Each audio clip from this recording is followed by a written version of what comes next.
Hello friends, monitor academy में आपका स्वागत है। आज के इस वीडियो में पढ़ने वाले हैं isolation of bacteria.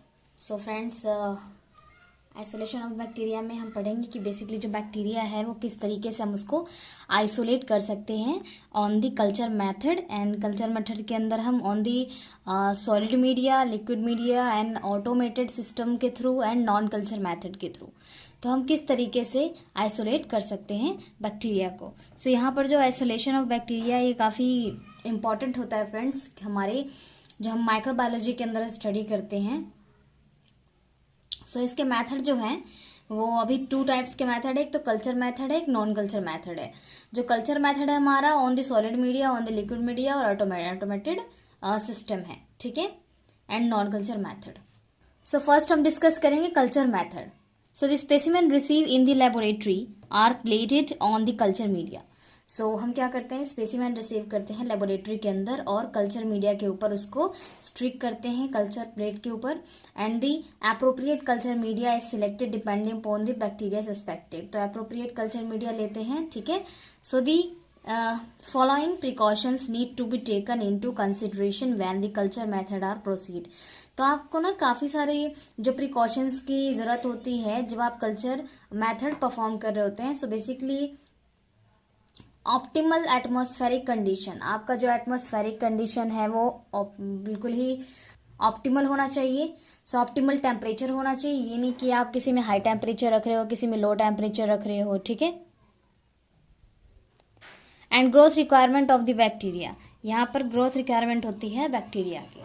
Atmospheric condition, तो हमारा जो एटमॉस्फेरिक फर्स्ट है हमारा एटमॉस्फेरिक कंडीशन। जो एटमॉस्फेरिक कंडीशन है, जो colonies of bacteria are usually large enough to identify after 18 to 24 hours of incubation, usually at 37 degree Celsius. But for some bacteria, longer incubation time are required after 2 days to several weeks. तो atmospheric condition का मतलब ये है friends कि जो colonies of bacteria हैं वो large होंगे और उसको आइडेंटिफाई करने में हमें 18 to 24 आवर्स इंक्यूबेशन पीरियड लग जाता है 37 डिग्री सेल्सियस पे। पर कुछ ऐसी बैक्टीरिया होती हैं जिनको ग्रो करने में 2 डेज भी लग सकता है और सेवरल वीक्स भी लग सकते हैं, ठीक है। तो उसके लिए एक एटमॉस्फेरिक कंडीशन प्रोवाइड करना बहुत ज़रूरी है। Culture plate are incubated, culture plate को हम इंक्यूबेट करेंगे एयर में। And in air with added carbon dioxide, एक में हम कार्बन डाइऑक्साइड ऐड करेंगे 5%, एनारोबिकली विदाउट ऑक्सीजन और micro aerophilically a trace of oxygen. एक तो हम विदाउट ऑक्सीजन के प्रेजेंस में, एक ऑक्सीजन के प्रेजेंस में, और एक में हम बहुत ही ट्रेस अमाउंट में ऑक्सीजन उसमें करेंगे। So according to the requirement of the different type of bacteria that may be present in specimen. So friends, पता होगा कि जो आप स्पेसिमेन ले रहे हो उसमें डिफरेंट टाइप्स ऑफ जो बैक्टीरिया है वो प्रेजेंट होंगे।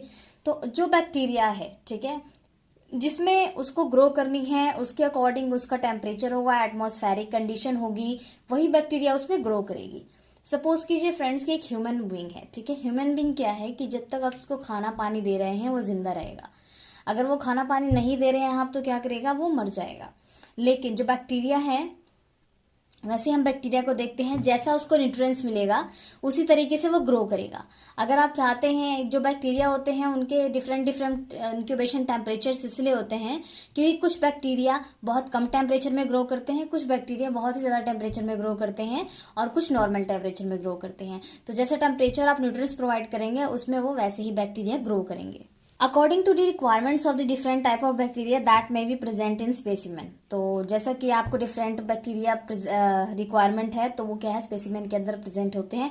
इन cases of mycobacterium specially the scotochromogen, the culture bottles are place in dark और the bottle are covered with black paper and kept incubation at 37 degree Celsius.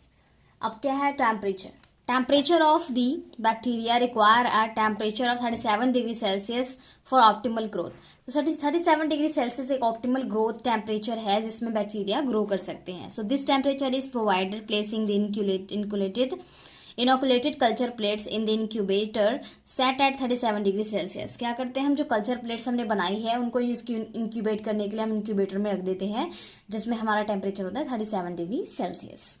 Growth requirement of the bacteria. Different bacteria have different growth requirement. अब जैसा कि मैंने कहा friends कि different bacteria क्या है, different उनको रिक्वायरमेंट चाहिए ग्रोथ के लिए। So for example streptococcus pneumoniae require factor, इसमें फैक्टर्स होते हैं फैक्टर 5 और factor 10 of the growth which are the founded in chocolate agar. तो क्या होता है कि जो स्ट्रेप्टोकोकस निमोनिया जो हमारा बैक्टीरिया है उसको ग्रो करने के लिए फैक्टर 5 और फैक्टर 10 चाहिए। तो ये कहाँ पर प्रेजेंट होता है फैक्टर 5 और 10? ये चॉकलेट अगार में प्रेजेंट होते हैं। अगर हमें स्ट्रेप्टोकोकस निमोनिया बैक्टीरिया चाहिए तो हमें चॉकलेट अगार की जरूरत पड़ेगी। चॉकलेट अगार के ऊपर जब आप स्ट्रिकिंग करेंगे स्पेसिमेन का तो जितने भी स्ट्रेप्टोकोकस निमोनिया होंगे वो उस पर ग्रो कर जाएंगे, अदर बैक्टीरिया उस पर ग्रो नहीं करेगी क्योंकि वो उसके लिए स्पेसिफिक जो रिक्वायरमेंट है वो नहीं है, ठीक है, ग्रोथ के लिए। So thus the samples suspected of streptococcus pneumoniae the sample are plated on chocolate agar. तो चॉकलेट अगार के ऊपर आप उसे प्लेटेड करेंगे, ठीक है। Culture on solid media, solid media के ऊपर कल्चर करना है आपको। So the principal method of the detection of bacteria in clinical specimen is by culture on solid culture media. तो काफी सारे ऐसे बैक्टीरियाज है जिनका प्रिंसिपल जो हमारा बैक्टीरिया का प्रिंसिपल मेथड है उसको डिफाइन करने का सॉलिड कल्चर मीडिया का, तो उसके थ्रू हम करते हैं। So different bacteria produce different but characteristics colonies allowing for easily yearly presumptive identification and easy identification of mixed cultures. तो सपोज कीजिए आपके पास जो स्पेसिमेन है उसमें कई सारे बैक्टीरिया प्रेजेंट हैं, तो डिफरेंट बैक्टीरिया क्या होते हैं कि कल्चर के थ्रू, कल्चर प्लेटेड के थ्रू क्या होता है आप उसको आइडेंटिफाई कर सकते हो कि कौन सा बैक्टीरिया है। So there are many different types of culture media, यहाँ पर बहुत ही डिफरेंट टाइप्स के कल्चर मीडियाज मिलेंगे आपको। So agar is used as the gelatin agent of acid variety of nutrients, example में blood, peptone and sugar and other factors, example में हम buffer salt and indicators कह सकते हैं। सो फ्रेंड्स काफ़ी सारे ऐसे बैक्टीरिया होते हैं जिनको एक्स्ट्रा न्यूट्रिएंट्स की ज़रूरत पड़ती है ग्रो के लिए, तो हम उसमें क्या कहते हैं, जो अगार जेलेटिन होता है उसको हम ऐड कर देते हैं, ठीक है। Some culture media are non selective, so इसमें ब्लड अगार है, न्यूट्रिएंट अगार है, this will grow a wide variety of bacteria, ये वाइड वेराइटी ऑफ बैक्टीरिया के ग्रो के लिए यूज होता है।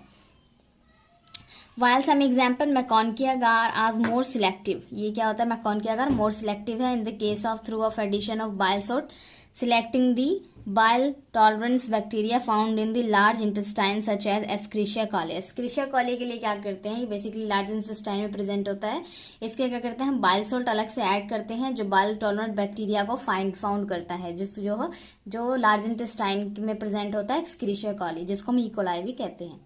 मैकॉनकी agar also contains lactose and an indicator system the identifies lactose fermenting coliform, जिसमें हम मोर्गेनला साल्मोनेला है, ठीक है। तो क्या होता है, जो मैकॉनकी अगार बेसिकली क्या कंटेन करता है, लैक्टोज और इंडिकेटर सिस्टम कंटेन करता है जो आइडेंटिफाइड करता है लैक्टोज फॉर्मिंग कॉलीफॉर्म को। जो लैक्टोज कॉलीफॉर्म होते हैं, फर्मेंटिंग कॉलीफॉर्म होते हैं, उसको मोर्गेनला साल्मोनेला भी बोलते हैं। सो यहाँ पर आता हमारा method. So for obtaining the isolation जो colony streaking method is use, तो हम बेसिकली स्ट्रीकिंग मैथड यूज करते हैं कॉलोनी फॉर्मिंग के लिए, सो आइसोलेटेड कॉलोनी के लिए। So the most common method is inoculating agar plate is streaking method use करते हैं फ्रेंड्स। सो फ्रेंड्स आप यहाँ पे देख सकते हो कि किस तरीके से स्ट्रीकिंग मेथड के थ्रू स्ट्रीक कर रहे हैं। तो जो आपको लेना है ये इनोकुलेटिंग लूप है, ठीक है। इसे क्या करते हैं हम, जब भी एक कॉलोनी आप पिक करेंगे या फिर आप इसे स्ट्रीक कर रहे हैं तो पहले आपको ना ये स्टराइज करना होता है, ठीक है, बंसन बर्नर में। तो जो स्ट्रीकिंग करते हैं आप जिग जैग फॉर्म में करते हैं, जिग जैग, ठीक है। तो जिग जैग फॉर्म में यहाँ, जिग जैग फॉर्म में यहाँ, जिग जैग फॉर्म में यहाँ, जिग जैग फॉर्म में यहाँ, ठीक है। तो सबसे ज्यादा ग्रोथ की कॉलोनी आएगी यहाँ से स्टार्टिंग हो गई, उसके बाद कम, उसके बाद आपको बिल्कुल ही क्लियर होगा कॉलोनी, ठीक है। तो ये तुम्हारा streaking method. Streak plate, so a small amount of sample is placed on the side of the agar plate. आप क्या करेंगे, जो अगार प्लेट है आपका, आप एक जो लूप है आपके पास उसमें क्या करेंगे, एक सैंपल लेंगे और उसको प्लेस करेंगे अगार प्लेट के ऊपर। A sterile loop is then used to spread the bacteria out in one direction from the initial site of inoculation. जैसा कि मैंने आपको बताया, आप एक कल्चर प्लेट लेंगे, वहाँ पे आप सैंपल लेंगे, वन लूप सैंपल लेंगे, उसको ऐसे जिगजैग फॉर्म में उसको स्ट्रिक करेंगे and this is done by moving the loop from side to side. आप साइड टू साइड उसको क्या करेंगे, मूव करेंगे, ठीक है। So passing through the initial side, so the loop is then sterilised by flaming again the first streak and are then spread out themself. जब आप first streak use करेंगे तो क्या करेंगे, जब आपका फर्स्ट स्ट्रिक हो जाएगा तो जब सेकंड ट्रिक स्टार्ट करने से पहले आप क्या करेंगे, उसे फ्लेमिंग में उसको स्टेरिलाइज कर लेंगे लूप को, ठीक है। This is repeated 2 to 3 times moving around the agar plate. आप क्या करेंगे, इसको 2 to 3 टाइम तक उसको स्टेरिलाइज करेंगे जब आप अगार प्लेट को मूव करेंगे। So in this method single bacterial cell get isolated by this streaking. आप क्या करते हैं, इसमें सिंगल बैक्टीरियल सेल को आइसोलेट करते हैं बाय स्ट्रिकिंग के through and when the plate is inoculated forming discrete colonies that will have started from just one bacterium each. So culture on liquid media, अभी तो जो हमने पढ़ा वो हमारा सॉलिड मीडिया था, अब हम कल्चर ऑन लिक्विड मीडिया के ऊपर पढ़ेंगे, ठीक है। सो फ्रेंड्स, यहाँ पे देख सकते हो आप कल्चर प्लेट मेथड कुछ इस तरीके से करते हैं। ये सेमी क्वांटिटेटिव है, क्वांटिटेटिव है। सो यहाँ पर आपने देखा कि स्ट्रिकिंग जो करते हैं हम, यहाँ पर काफ़ी लार्ज बहुत थिक आती है। स्ट्रिक एरिया 3 है, स्ट्रिक एरिया फर्स्ट है, 2 है। तो यहाँ पर क्रॉस स्ट्रिक है और ये पॉइंट स्पेसिमेन एप्लीकेशन है, ये point of application of calibrated volume of specimen है। तो यहाँ पर आप देख सकते हो, यहाँ से लिया गया है, यहाँ से स्टार्ट करके यू कॉलोनी बनाई गई है। तो ये है इनोकुलेशन मैथड है ये, ठीक है।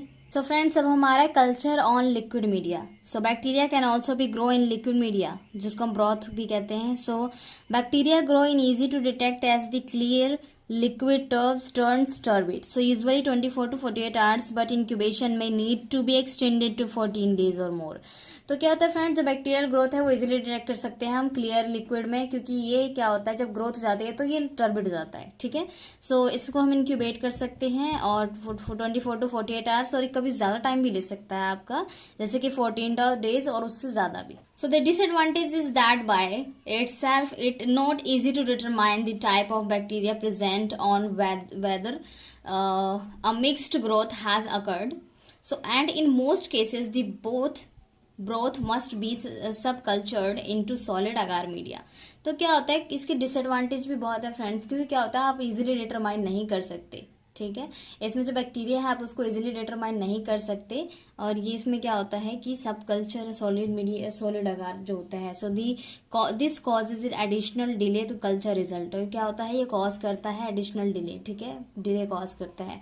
सो broth enrichment media are used when high sensitivity is required. So for detection of bacteria from CSF or to detected small number of salmonella is in a stool sample containing many millions of other bacteria. तो अगर आप CSF का detection करना चाहते हैं या salmonella उसको detect करना चाहते हैं स्टूल सैंपल के अंदर, तो ऑलरेडी इसमें काफ़ी सारे मिलियंस ऑफ बैक्टीरिया प्रेजेंट होते हैं, तो आप जो है ब्रोथ के थ्रू या लिक्विड मीडिया के थ्रू आप इसको इजीली डिटेक्ट नहीं कर सकते। Automated system, so automated blood culture system, जिसको हम BACTEC BacT alert utilise liquid culture, BacT alert utilize liquid culture. So bacterial growth may be detected by a variety of method. is the detection of bacterial CO2 production. तो क्या होता है friends कि जो हम automated system के through जो है वो बैक्टीरिया को आइडेंटिफाई कर सकते हैं। जो automated liquid culture system are also available for the culture of mycobacteria. So culture of mycobacteria के लिए भी हम ऑटोमेटेड लिक्विड कल्चर सिस्टम को यूज कर सकते हैं। So the advantage of automated system are, ये रैपिडिटी काम करता है, this add to faster growth of bacteria, thus less time consuming. तो क्या है कि ये जो ऑटोमेटेड मशीन है वो एक ग्रो करने के लिए, जो बैक्टीरिया ग्रो करने के लिए जो इन्वायरमेंट चाहिए, जो कंडीशन चाहिए वो प्रोवाइड करता है, तो वो बैक्टीरिया क्या होता है उसमें इजिली ग्रो हो जाते हैं। So the incidence of the combination during the processing of sample are minimize real time monitoring of the growth. तो इसमें क्या होता है, जो कंटामिनेशन होता है during the processing and sample are वो क्या होता है, मिनिमाइज होता है। आप जब सैंपल डाल देते हैं ऑटोमेटेड ब्लड कल्चर सिस्टम के अंदर, तो वो क्या करता है, अपना सारा प्रोसीजर खुद करता है। अगर आप खुद से कोई प्रोसीजर करते हैं तो उसमें कंटामिनेशन होने के चांसेस होते हैं और अदर कोई बैक्टीरिया ग्रो हो जाता है, ठीक है, जिसकी वजह से आप उसको आइडेंटिफाई नहीं कर पाते और आपकी रिपोर्ट डिले हो जाती है। तो इसमें क्या होता है, कंटामिनेशन होने के चांसेस बहुत कम रहते हैं, रैपिडिटी काम हो जाता है, बहुत जल्दी रिजल्ट आता है, ठीक है, फास्टर ग्रोथ होता है। सो अब लास्ट है हमारा non culture method. So non culture method है isolation of bacteria can also be carried out by non culture method. So isolation of bacteria जो है उसको हम क्या कर सकते हैं, नॉन कल्चर मेथड के थ्रू भी कर सकते हैं। So in particular more advantage amplification technique like polymerase chain reaction, जिसको हम पीसीआर भी कहते हैं, ligation chain reaction, LCR strand displacement amplification, SDA and nucleic acid sequence base amplification, जिसको हम एनएएसबीए भी कहते हैं, are being used to clinical laboratories for isolation of identification of bacteria. तो हम नॉन कल्चर मेथड के थ्रू भी isolate कर सकते हैं बैक्टीरिया को, ठीक है। सो फ्रेंड्स, हमने आइसोलेशन ऑफ बैक्टीरिया पढ़ा, ये बहुत ही इंटरेस्टिंग था क्योंकि हम जो बैक्टीरिया को आइसोलेट कर सकते हैं through the solid media, through the liquid media, through the automated system और through the non culture method. So friends, ये सारे मेथड के थ्रू हम आइसोलेट कर सकते हैं बैक्टीरिया को। अब आइसोलेशन बैक्टीरिया क्यों इंपॉर्टेंट है फ्रेंड्स, आजकल आप जानते हैं कि कई सारे ऐसे डिजीज होते हैं बैक्टीरियाज के, जो बैक्टीरिया होते हैं पैथोजेनिक होते हैं, ठीक है, तो उनको आइडेंटिफाई करना बहुत जरूरी है ताकि हमें पता चले कि हम उसको किस तरीके से ट्रीट कर सकते हैं, किस तरीके से उन्हें रोक सकते हैं, ठीक है। तो आइसोलेशन ऑफ बैक्टीरिया बहुत ही इंपॉर्टेंट है हमारे माइक्रोबायोलॉजी के अंदर। सो आज हमने ये डिस्कस किया आइसोलेशन ऑफ बैक्टीरिया। सो इसके अलावा अगर कोई और टॉपिक है इसके रिगार्डिंग, कोई क्वेश्चन है आपका, तो कमेंट बॉक्स में पूछ सकते हैं फ्रेंड्स। सो अगर वीडियो अच्छी लगी हो तो लाइक कीजिएगा, फ्रेंड्स को शेयर करना मत भूलिएगा, चैनल को सब्सक्राइब करें फ्रेंड्स। मिलते हैं नेक्स्ट वीडियो में, थैंक यू सो मच।